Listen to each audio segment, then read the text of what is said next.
모건 스탠리 이러면 미국의 유명한 투자은행입니다.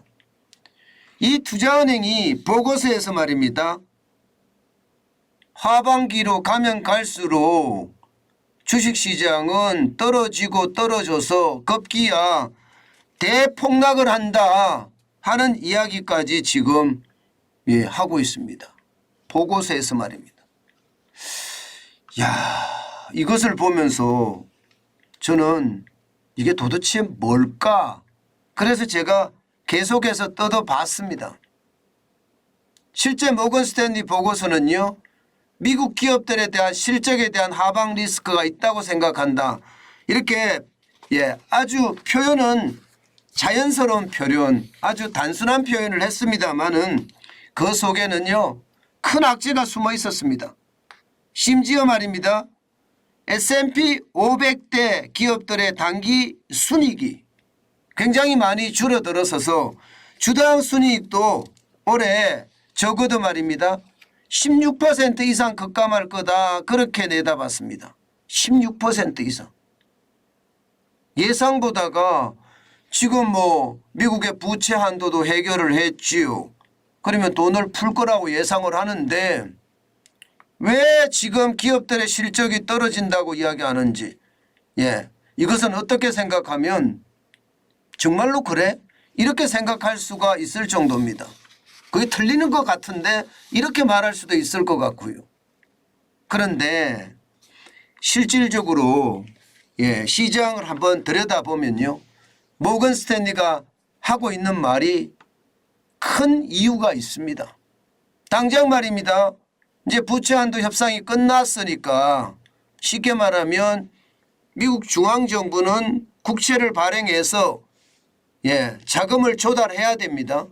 그럼 국채 발행하면 어떻게 됩니까? 발행 액수가 적지 않습니다. 지금 현재까지는 3개월 내에 7,300억 달러를 발행을 할 거라고 하고요. 6개월이나 12개월 내에 1조 2,500억 달러를 발행할 거라고 예상합니다. 이렇게 되면 여러분 국채의 쏠림 현상이 굉장히 심하겠죠. 당연히 우리나라에서도 그렇게 일어나는 것처럼 미국에서도 국채의 쏠림 현상이 일어나고 그 다음에 특수채에 대한 쏠림 현상, 그 다음이 회사입니다. 그 다음이 회사채가 제일 마지막이란 말입니다. 그런데 국채 발행을 원체 많이 하니까 회사채 발행이 시원치 않다, 쉽게 되지 않는다, 그런 얘기가 실제로도 나오고 있습니다. 그렇게 되면 이게 상황이 좀 어려워지고요. 특히 말입니다. 국채 발행을 하게 되면 시중에 있는 달러를 그야말로 빨아들입니다. 빨아들여요. 그것도 굉장히 큰 양을 말입니다. 적어도 1조 2,500억이라는 되는 양을 빨아들인다는 뜻이에요. 굉장히 많이 빨아들이면 달러는 어떻게 됩니까, 여러분? 달러는 강세가 될 수밖에 없겠죠. 달러가 강세가 되면 6월 14일은 아닐지 모르지만 이게 결국은요.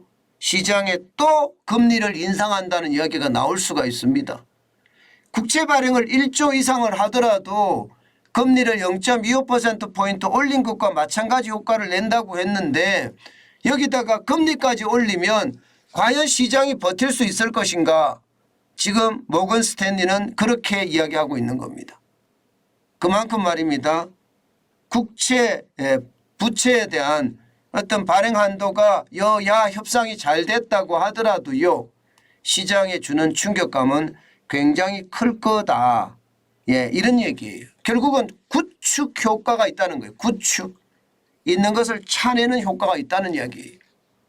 실제로도 여러분, 실제로도 기업의 이 수익률이 좋지 않을 거라는 그런 예측이 나오기는 해요.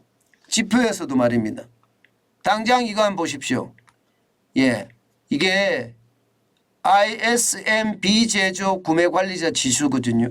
이 ISM이라는 게 공급망 협회라는 뜻이에요. 굉장히 중요한 이 지표를 나타내주고 있습니다. ISM에서 발표하는 지표가.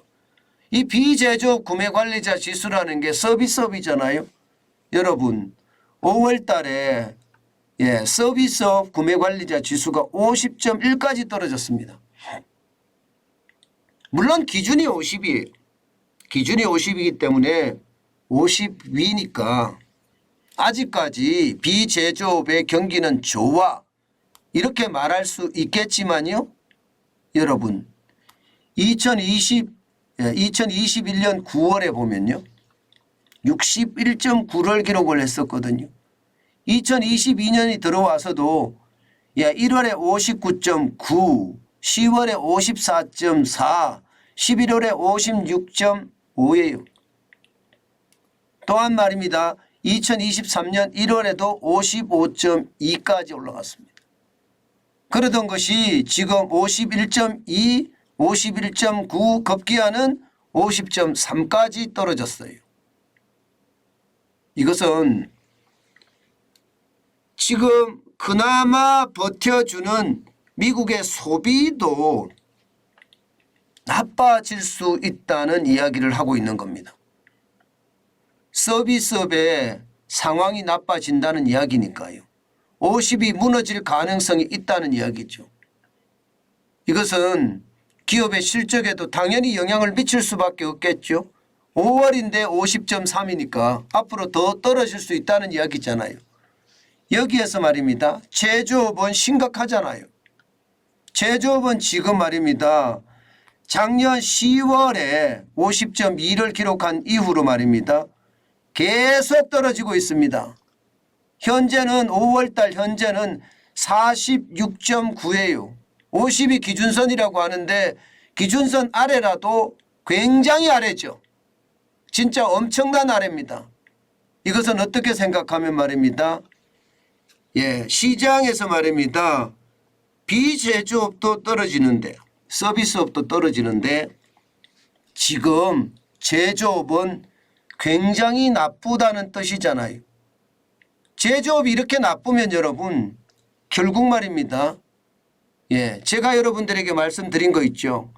제조업이 나쁘기 때문에 이게 결국은 비제조업으로 전이가 될 거다. 그 말씀 드렸잖아요. 제조업에서 일자리를 많이 만들어줘야 돼요. 그래서 소득이 많아야지 서비스업에서 빵빵 돌아간단 말입니다. 그런데 제조업이 나쁜데 서비스업만 잘 돌아갔거든요. 그동안은 정부가 뿌린 돈도 있고 또 예금이나 저축도 있었으니까 서비스업에서 소비가 일어나니까 잘 돌아갔습니다. 그런데 이게 이제 돈이 떨어져 가는 거예요.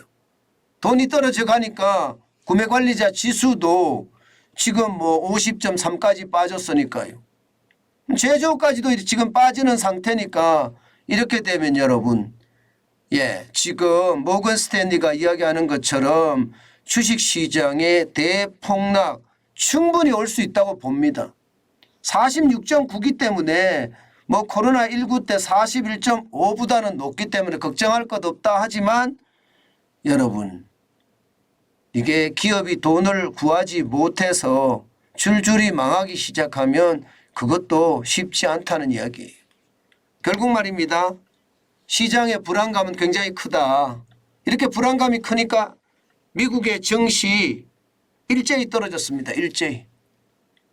부채 한도 협상이 끝나고 나면 6월은 랠리가 이어질 거다 예상을 했지만 랠리는 이루어지지 않았습니다.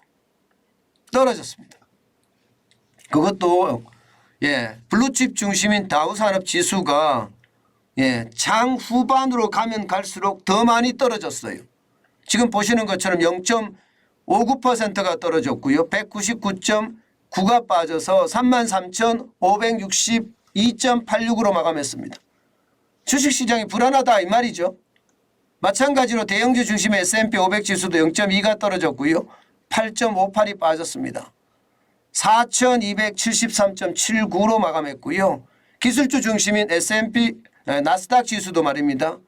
강보합으로 마감했다, 약보합으로 마감했다 이렇게 이야기할 수 있습니다. 0.09가 빠졌고요. 11.34가 빠져서 13,229.43으로 마감했습니다. 이처럼 말입니다. 미국 경제에 대한 어떤 불안감, 특히 기업들에 대한 실적 불안감이 지금 현재는 굉장히 커진다는 뜻입니다. 그렇게 되면 여러분 우리는 어떻게 될까요? 우리는요, 미국보다가 더 기업들의 실적이 좋지 않습니다. 일본보다가도 더 안 좋고요. 그만큼 말입니다. 우리 기업들은 수출에서 타격을 받고 내수에서도 타격을 받아왔기 때문에 그 충격파가 미국이나 일본보다 더 클 거다 그렇게 예상이 됩니다. 결국 말입니다. 미국이 지금 주식시장의 대폭락을 경고한다 그러면 우리도 달라질 게 별로 없다는 뜻이에요. 다행히 말입니다. 세계 경제가 확 풀려서 더 좋아지는 그런 양상을 보이면 그나마 다행이다 이렇게 이야기할 수 있지만요. 지금 현재까지는 세계 경제가 좋아질 것 같지는 않거든요. 아직도 러시아 우크라 전쟁은 끝나지 않았고요.